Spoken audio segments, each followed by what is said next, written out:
Welcome back to the Express at the Fort Langley National Historic Site. Although we're focused on something new for the fort, that this is a venue for the original Halloween musical, The Great Big Boo, there's also a lot of history here. And this isn't the only place. Up next on the show, we're heading up to Whistler, where the history runs deeper than the powder.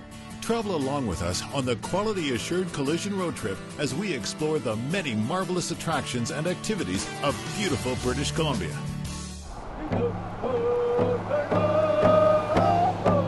Mesmerized by mountain views along Highway 99, it's easy to miss clues into Whistler's most ancient culture.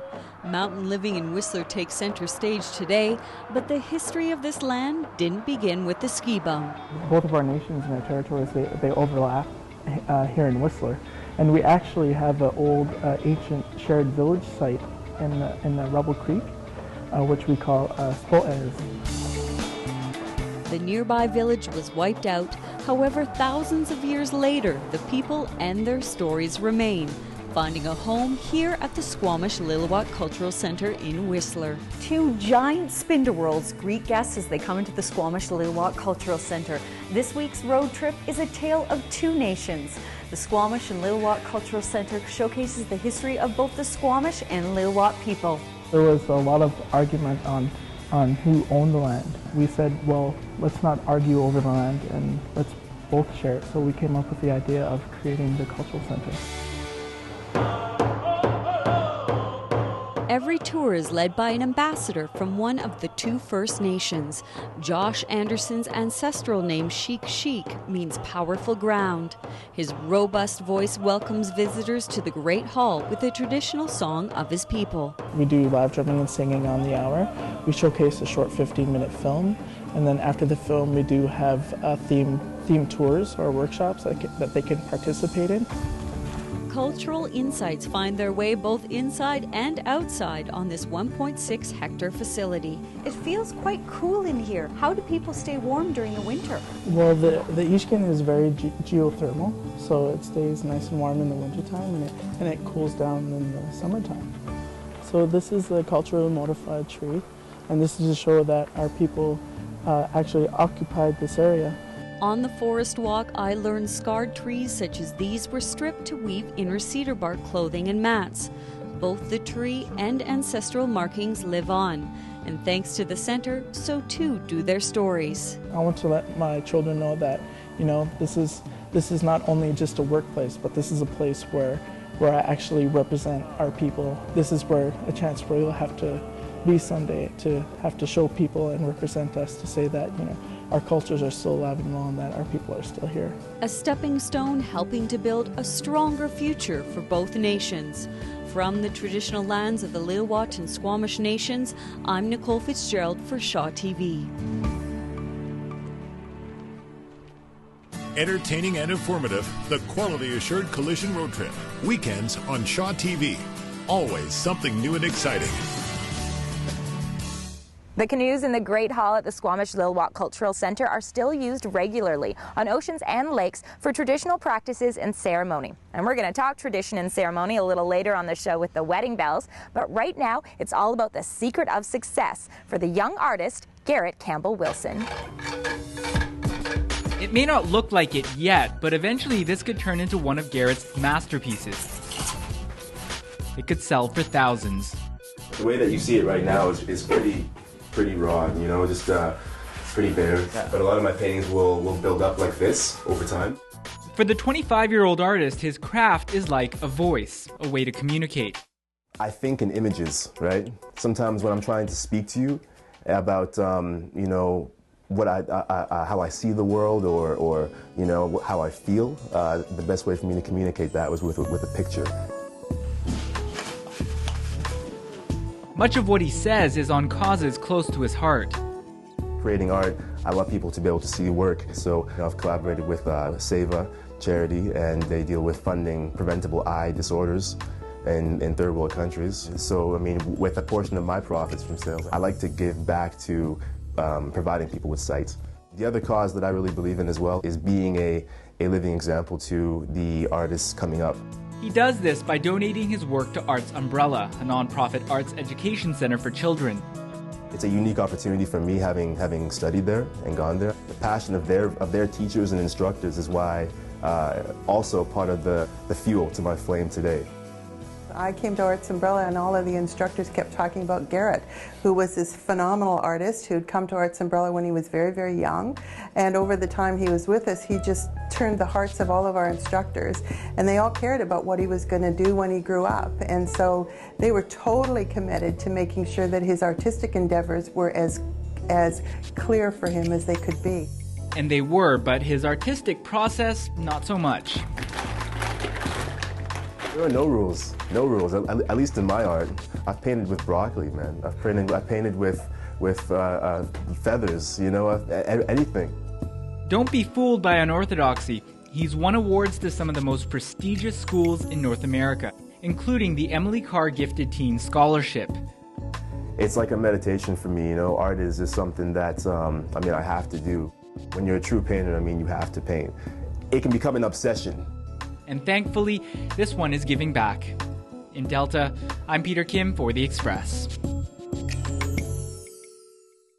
Would you like to own one of Garrett's signature pieces? Well, you have a great opportunity this weekend. It's the Arts Umbrella's annual Splash 2010 Charity Auction and Gala. It's happening Saturday at Performance Works on Granville Island. You also have a great chance coming up. Tickets to see The Great Big Boo. We have them for the whole family and your opportunity to win. Are you copying me?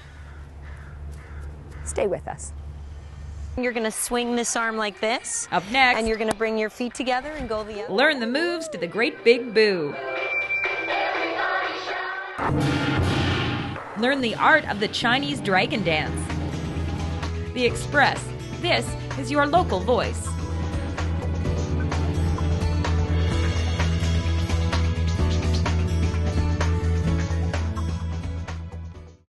When you wish. When you wish for something wonderful to happen. Sometimes it can make you forget. About the needles and the pain. And get through this thing. Forget about being stuck inside. Laugh with my family. Go somewhere really amazing.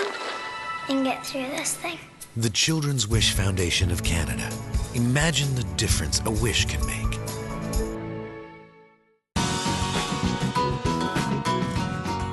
Welcome back to The Express at Fort Langley for a dress rehearsal of The Great Big Boo. Now, we all know the Thriller dance, right? The Time Warp. We know the Monster Mash. Today on the show, it's time to do the boo.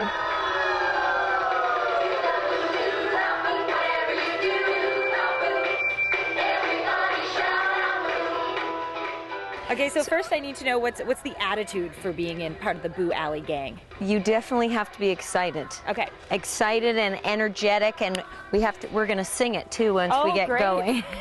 No one told me that. Okay. We're going to do 4 claps. The first 2 go down low, and then you're going to go up high. Look at you, you're a pro. So right from there, then you're going to swing this arm like this, and you're going to bring your feet together and go the other way. Woo! Bring your feet together. You're next to me. Okay. Okay, so we go 1, 2, 3, 4, drag together, yeah. Now from here you're going to do 2 little kicks, and it goes, everybody shout, and you step back on that foot and you go shout, shout. Yeah, so we go, everybody shout out the boo. Now we're going to do it again. 5, 6, ready, do the boo. 2, 3, whatever you drag, good, and kick, go. Everybody shout out the boo. Yeah. And yeah. For everybody's sake, I'm not singing.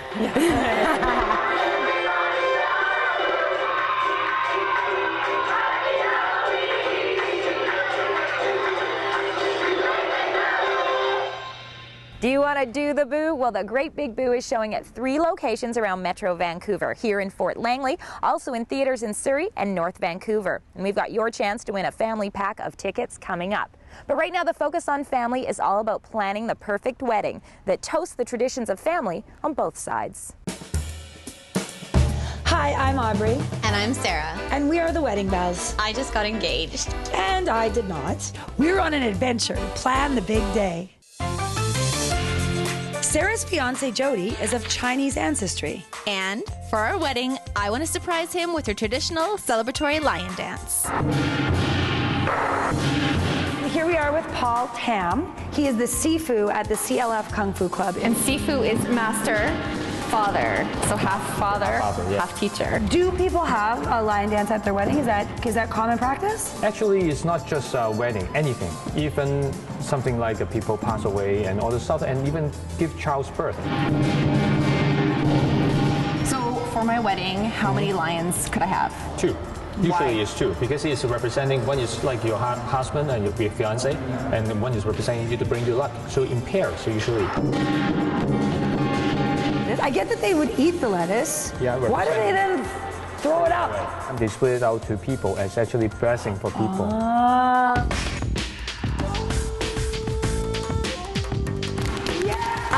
Amazing. And I have to pick this up, but I don't know what it means. It means the flower is blossoming and representing bringing you a lot of money. I'm so excited to be marrying a Chinese man. And then it was our turn. We have to take off our heels for this. Okay, which one's harder, the head or the tail? To me, I think the tail is harder. When I heard that, I pulled the bride card. Bend down your leg tiny a little bit, that's right. I think we should do opposite feet. I can't concentrate on my feet. 2. It was slow learning at first. I don't want to break the lion. But then we really got going. You ready? Down, jump. And then the head can go up tiny a little bit. Aubrey's gonna shake it. How'd that look? Well, this Sifu sure knew his stuff. Okay, Aubrey. Now it's time to shop for my traditional Chinese wedding dress. Okay, one of the reasons Chinese weddings are awesome is because you get to change. So you can have like 4 dresses in one night. We started with traditional. So apparently, Chinese girls don't have hips because it's a little bit tight. I know, it's too loose in here. But there's also the Christmas special. It's not a Christmas special, it's more modern. And next, pink is much more me. And of course, Aubrey had to get in on the action. The collar makes me look like an evil Disney witch. And I look like a blonde Mulan. Okay, let's lift this leg, ready? Oh Although it was pretty obvious our lion dance was gonna take a lot of work. At least I had found the perfect pink cheongsam. For Shaw TV, we're the wedding bells. Canon Beck's Photography, specializing in engagement and wedding photography. Available for local and destination weddings. View the Canon Beck's gallery online at canonbecksphotography.com. This isn't just the time of year to be planning your wedding, it's also time to plan Halloween. And we're shining our Express spotlight on local events. This might be the scariest Halloween event in Vancouver. Dare to ride the roller coaster at night and double dare yourself to enter the haunted houses. Accompany Alice and hold on to your head as you venture through the dark forest of Nightmare Land aboard this year's Stanley Park Ghost Train. Test your bravery at Kilby's historic site. There'll be a frightening night for all ages to enjoy, featuring the theme of Pirates of Harrison Bay. And of course, the Great Big Boo with an outdoor venue here in Fort Langley, plus shows in theaters in Surrey and North Vancouver. And now is your chance to win a family pack of tickets to see the Great Big Boo, and it comes with this cool sparkly light and a CD. All you have to do is be the first correct emailer, expresscontest@shaw.ca, to name the scarecrow that's in the show. And good luck to you. I'm Johanna Warden on behalf of all of us on the Express. Thanks so much for watching. We're going to leave you with a look at the latest exhibit at the Surrey Art Gallery, and we'll see you next time.